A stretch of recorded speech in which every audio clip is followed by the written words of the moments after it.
Vamos a empezar despacito con el teórico de hoy.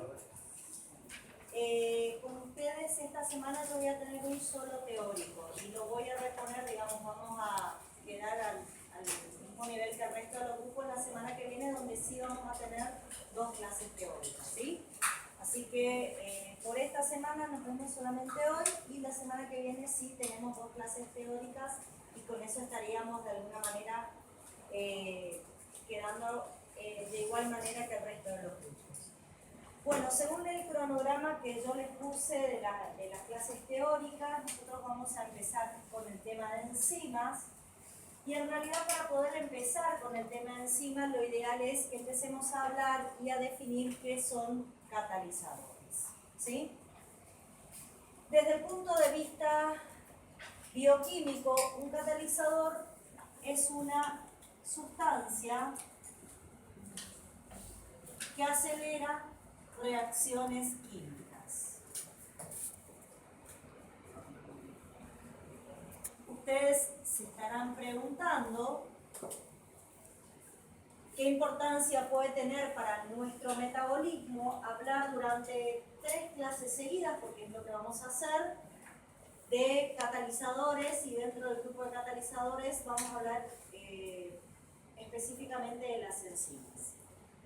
Bien, lo que ustedes tienen que tener presente para poder de alguna manera comprender la importancia de los catalizadores en nuestro metabolismo es que todo lo que nosotros vayamos a estudiar durante este año y que de alguna manera nos va a explicar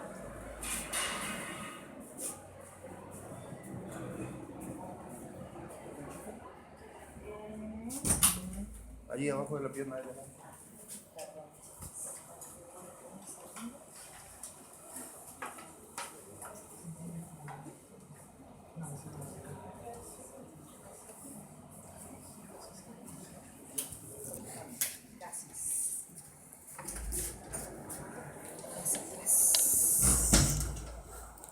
Bueno, les decía, tienen que tener presente que todo el metabolismo que vamos a estudiar este año y que de alguna manera explica cómo funciona desde el punto de vista energético el cuerpo humano, está conformado por reacciones químicas, ¿sí? Todo lo que vamos a estudiar son reacciones químicas. Ahora, repasemos un poquito qué concepto tienen ustedes de lo que es una reacción química. Esto lo habrán visto en primer año y básicamente lo que me gustaría que recuerden es que una reacción química es una reacción donde una sustancia al que llamamos reactivo sufre algún tipo de transformación y se termina transformando en algo que se llama producto, ¿sí? Muchas veces este reactivo también recibe el nombre de sustrato, ¿sí? Bueno, nosotros vamos a hablar mucho de reacciones químicas durante este año y son esas reacciones químicas las que a nosotros nos permiten mantener la vida. Ahora, para que esta reacción química se verifique a una velocidad aceptable y que permita a nuestro organismo seguir vivo, muchas veces nosotros necesitamos agregar un catalizador que únicamente lo que hace es provocar que la transformación del reactivo en producto se dé de manera más rápida. Eso en los sistemas biológicos es esencial, porque a veces, si no usamos catalizadores, probablemente la reacción química se dé de igual manera, pero no se dé a la velocidad en que nuestro cuerpo necesita que esa reacción química funcione, ¿sí? Entonces, la importancia del catalizador simplemente es provocar que todas las reacciones químicas que son necesarias para el buen funcionamiento de nuestro organismo se den a una velocidad apropiada, ¿sí? Y eso va a ayudar a mantener la vida de los organismos vivos. Dentro de los que son considerados catalizadores tenemos dos grupos fundamentales. Por un lado aparecen los catalizadores inorgánicos. Estos están ampliamente distribuidos y están representados por los iones inorgánicos. Ejemplos de iones inorgánicos que actúan como catalizadores son el hierro, el cobre, el selenio, ¿sí? Todos ellos iones que pueden acelerar reacciones químicas. Además de los catalizadores inorgánicos, también aparecen los catalizadores orgánicos. Dentro de este grupo aparecen las enzimas, que se consideran catalizadores biológicos.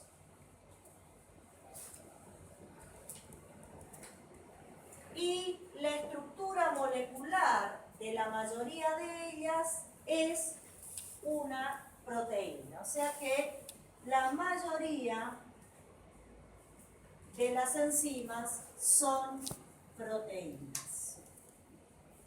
Ustedes se preguntarán por qué es importante reconocer la estructura molecular de las enzimas, por qué es necesario saber que son proteínas. Porque reconocer su estructura molecular a nosotros nos va a ayudar a futuro a entender muchas de las propiedades que tienen las enzimas. Por eso es importante que cuando yo les diga que las enzimas en su mayoría son proteínas, las que no son proteínas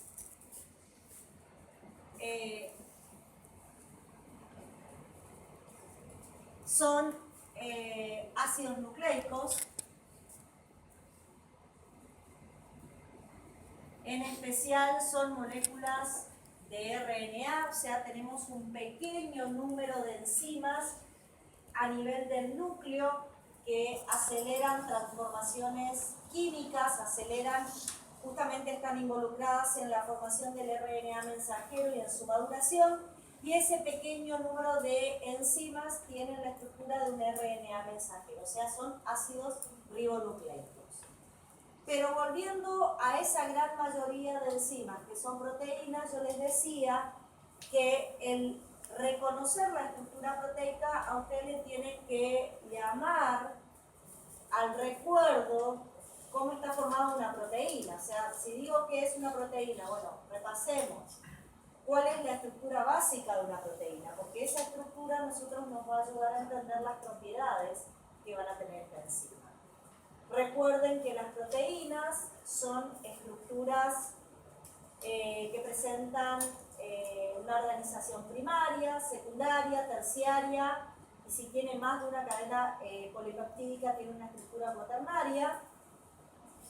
Y básicamente la estructura terciaria es la que nos brinda mucha información, porque la estructura terciaria está definida por la distribución en el espacio tridimensional de toda la cadena polipeptídica.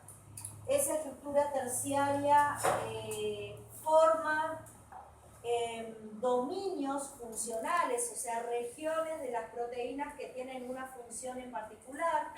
Esos dominios funcionales en estas enzimas, estas proteínas denominadas enzimas, son fundamentales porque yo ahora les voy a contar qué hacen esos dominios funcionales y qué dominios funcionales existen. Y con eso sabemos la necesidad de que esa estructura terciaria se encuentre intacta si yo quiero que esa proteína pueda cumplir con su función, que es la de catalizar o acelerar reacciones químicas. Con respecto a las enzimas, este es el catalizador que nosotros más vamos a estudiar en las próximas clases. Nos va a llevar 3 clases a estudiar las enzimas y es básicamente el catalizador que vamos a usar el resto del año, ¿sí? Nosotros, si bien reconocemos que existen catalizadores de tipo inorgánico, no son catalizadores que repasemos cada vez que estudiamos de qué manera se aceleran reacciones químicas en nuestro organismo para que se lleven adelante las vías metabólicas, ¿sí? Yo les traje una serie de transparencias que vamos a ir analizando. La primera transparencia que les traje tiene una lista de todas las propiedades que presentan los catalizadores y en general que presentan las proteínas. Vamos a tratar de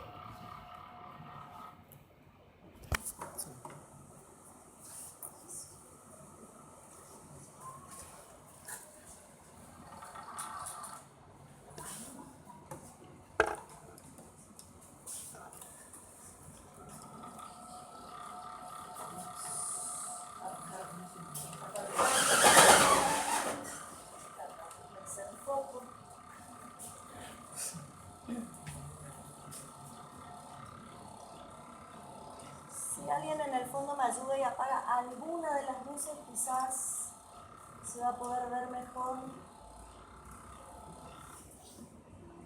Esa justo no.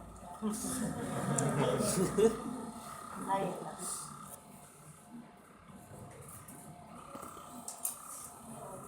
Dejen alguna prendida porque si no dentro de poco vamos a escuchar ronquidos acá, chicos. Bueno, creo que más o menos estamos pudiendo leer. Yo voy a ir moviendo después para que se vea toda la información.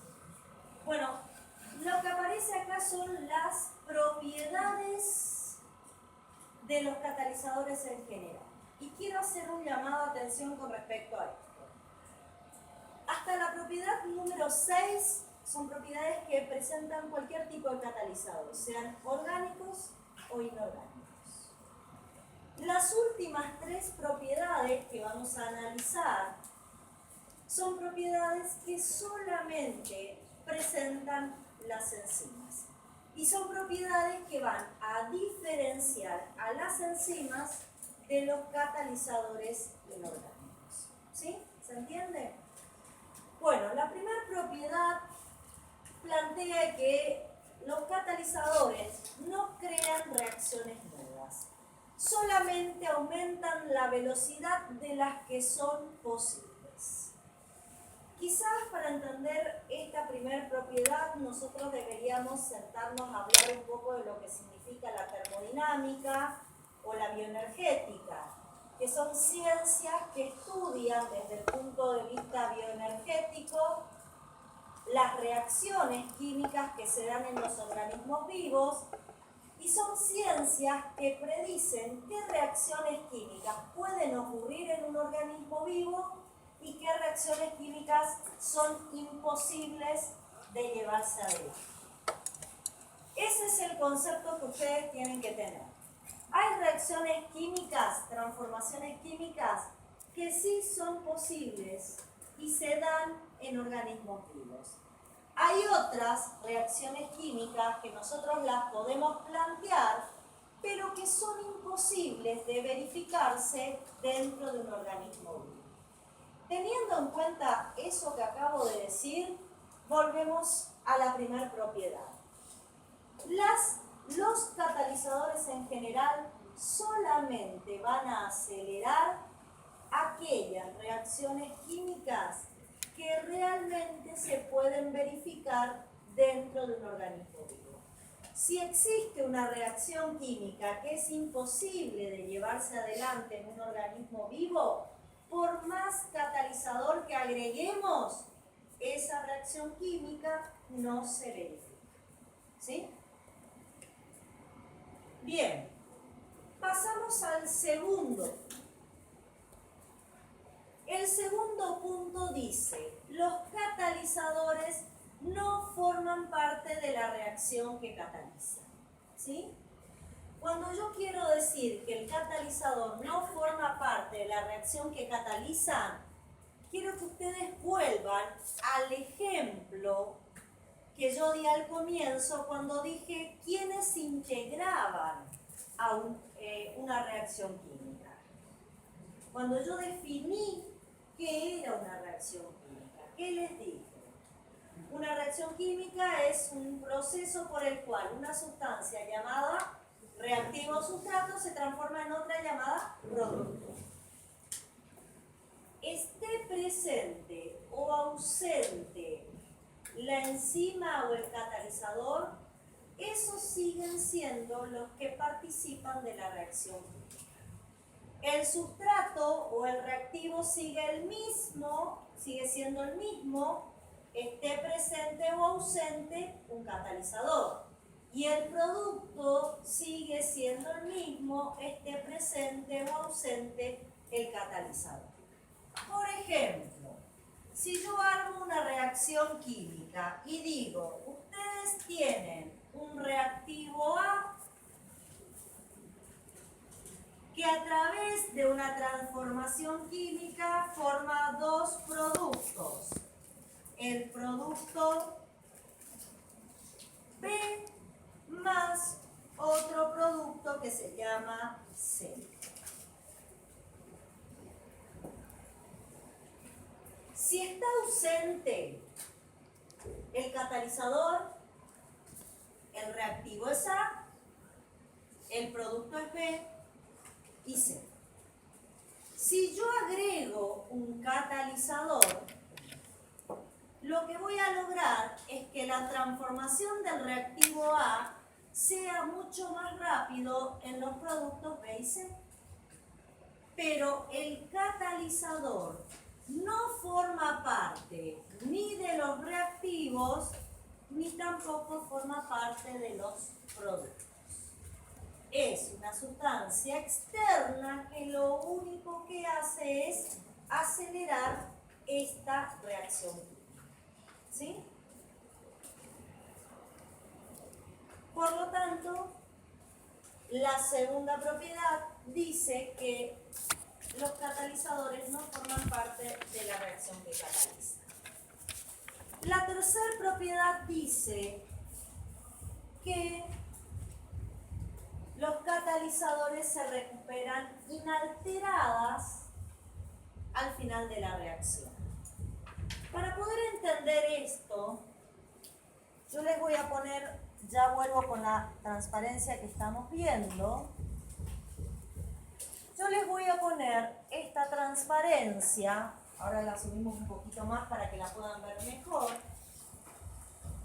donde de alguna manera, como nosotros vamos a trabajar más que nada con enzimas, yo les voy a contar cuál es el mecanismo de acción de una enzima cuando actúa como catalizador. ¿Sí?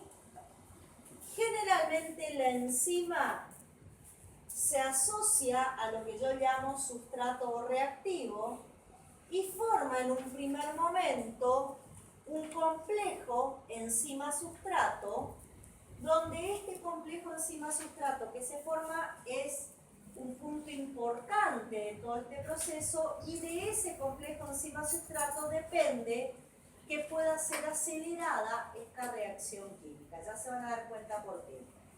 Lo importante que tienen que tener en cuenta es que ese complejo enzima-sustrato es un complejo reversible.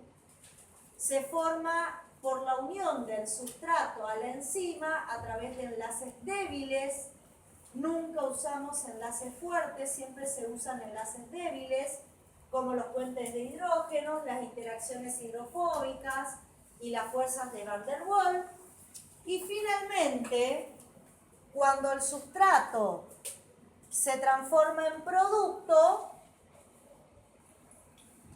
el complejo se separa y se libera el producto y la enzima que queda libre para ser reutilizada en una próxima reacción química. Entonces, si ustedes miran el dibujo que tiene acá, que lo que intenta hacer es un esquema gráfico, ustedes se van a encontrar que en un inicio tienen una estructura química que es una proteína. Esta proteína es un catalizador, es una enzima. Esta enzima tiene en su estructura tridimensional un sitio, un dominio funcional que se llama sitio activo. Ese dominio funcional es una especie de bolsillo que existe en la estructura molecular de la proteína y dentro de ese bolsillo se aloja el sustrato para de ese modo formar el complejo enzima-sustrato. La asociación del sustrato en ese bolsillo que yo llamo sitio activo, dije que se hacía por interacciones débiles, reversibles, pero esa interacción es fundamental para que rápidamente se liberen los productos de la reacción. Si ustedes observan el esquema, van a observar que la enzima que se libera al final de este proceso no sufrió absolutamente ningún cambio en su estructura molecular. Sigue estando de la misma manera que estaba al inicio de la reacción. ¿Sí? ¿Esto qué significa? Y en realidad acá hay dos cosas. Como la propiedad anterior decía, la enzima o el catalizador no participa de la reacción, los únicos que participan son los reactivos que se transforman en productos. Como la enzima no participa en la reacción, tampoco sufre cambios durante ese proceso. Esta propiedad de que el catalizador no sufre ningún cambio durante el proceso es una propiedad importantísima. ¿Por qué? Porque ¿qué nos permite recuperar la enzima de la misma manera que la teníamos al inicio de la reacción? Permite que yo a esta molécula de enzima la pueda reutilizar todas las veces que quiera sin tener ningún inconveniente en su utilización. No se puede alterar ninguna parte de la estructura molecular de la enzima durante el proceso. ¿Sí? Queda exactamente de la misma manera que estaba al inicio de la reacción. Y eso es una propiedad fundamental que a nosotros nos va a permitir que esa enzima pueda ser reutilizada tantas veces como ustedes quieran en próximas reacciones químicas. ¿Sí? Bueno, esto que yo acabo de explicar para las enzimas también es válido para cualquiera de los catalizadores inorgánicos. Bueno, la siguiente propiedad dice que los catalizadores no alteran la constante de equilibrio de una reacción química. Para poder entender esto, lo primero que tenemos que preguntarnos es ¿qué es la constante de equilibrio de una reacción química? ¿Sí? La constante de equilibrio, chicos, es un número que nosotros podemos calcular a partir de una fórmula química y el valor de esa constante de equilibrio nos va a predecir qué sentido va a tener esta reacción química. ¿Qué quiero decir con esto? Según el valor de la constante de equilibrio, ustedes pueden predecir si la reacción química va a ser irreversible. ¿Qué significa que la reacción química sea irreversible? Que el reactivo A se transforma completamente en los productos B y C, pero también nos puede indicar si la reacción química va a ser reversible. ¿Qué significa que la reacción química sea reversible? que así como el reactivo A se transforma en los productos B y C, estos productos B y C se pueden volver a reorganizar y dar en parte nuevamente el reactivo A. ¿Sí? O sea que voy en la reacción en un sentido y puedo volver en sentido inverso. Ahora, eso, como dije, nos va a predecir la constante de equilibrio. Ahora, ¿a qué es igual la constante de equilibrio de cualquier reacción química? ¿A qué es igual la constante de equilibrio? Bueno, la constante de equilibrio se calcula a partir de las concentraciones de las sustancias que participan de la reacción. Y el valor depende de las concentraciones de producto dividido la concentración de reactivo de esta reacción química. Así se calcula la constante de equilibrio. Ahora yo les pregunto, si está ausente el catalizador, si no tengo ningún catalizador, A, después de un tiempo determinado, se puede transformar en B y C. Y su constante de equilibrio se calcula por esta fórmula. Ahora, ¿qué pasa si de repente yo agrego un catalizador a esta reacción química? ¿Cambia la reacción química? No cambia. A se sigue transformando en B y C, solamente que ahora lo va a hacer con mucha mayor velocidad. La constante de equilibrio se va a calcular de una manera distinta a la primera situación cuando yo no tenía catalizadores. No, sigue siendo la misma ecuación química. Por lo tanto, con esto, ¿qué conclusión sacamos? Que los catalizadores nunca van a alterar el equilibrio de la reacción. ¿Qué quiero decir bioquímicamente con esto? Que la presencia de un catalizador no determina si la reacción va a ser reversible o irreversible. Lo que determina si una reacción es reversible o irreversible es su K-equilibrio. Y esta K-equilibrio no se modifica, esté presente o esté ausente un catalizador. Lo único que hace el catalizador es, nuevamente, acelerar. Pero lo que determina que esa reacción sea reversible o irreversible es algo totalmente distinto y es su constante de equilibrio. Y esta constante de equilibrio, como dice acá, no está influenciada por la presencia de catalizadores. ¿Sí? Bueno, el punto número 7 dice que los catalizadores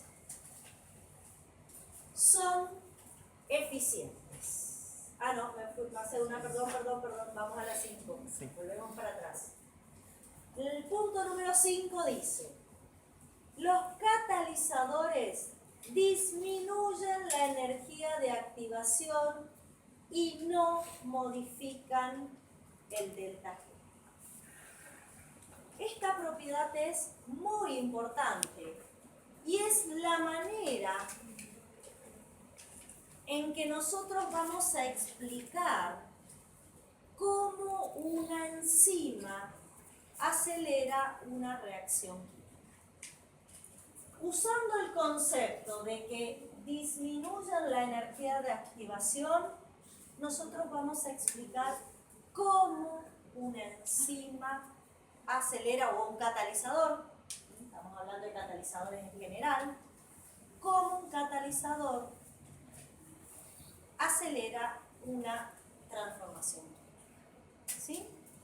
Para que ustedes puedan entender esa situación, yo necesito echar mano a una transparencia que tiene una curva que yo se las voy a explicar. Seguramente en primer año la vieron, por ahí no se acuerdan, así que yo les voy a explicar. Es la curva de energía que está involucrada en todo proceso o transformación química.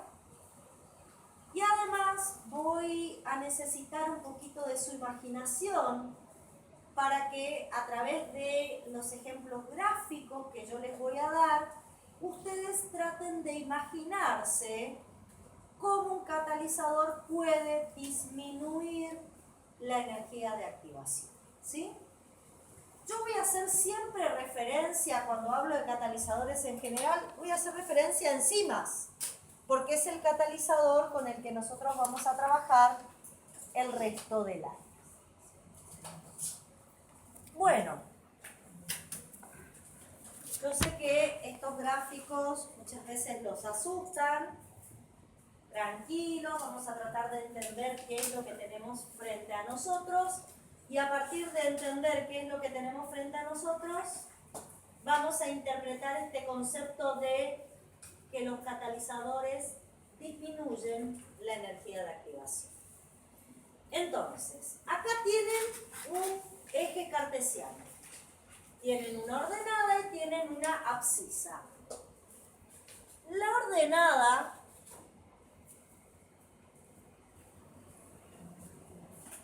acá dice energía potencial. ¿Qué es esta energía potencial? Es la energía que aparece involucrada en toda transformación química. ¿Sí? Muchas veces se llama energía de Gibbs y se la representa con una letra G.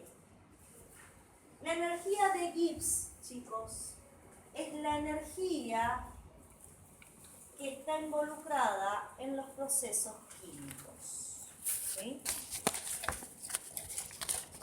Bien. Toda estructura química, todo reactivo o sustrato que va a participar de una reacción química debe tener una energía inicial. ¿Sí? Y todos los productos que se forman por esa reacción química van a tener una energía final.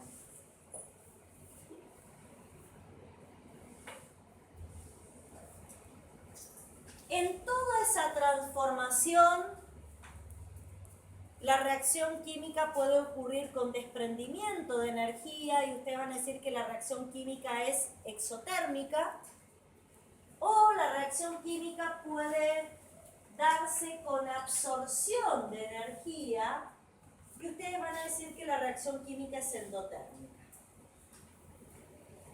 Si yo parto del reactivo A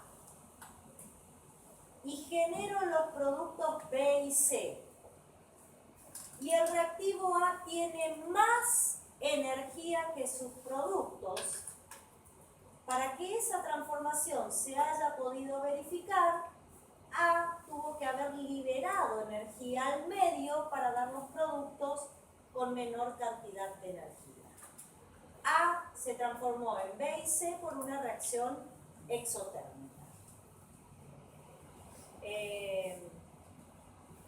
Exergónica, perdón. Exotérmica es cuando es desprendimiento de calor, perdón.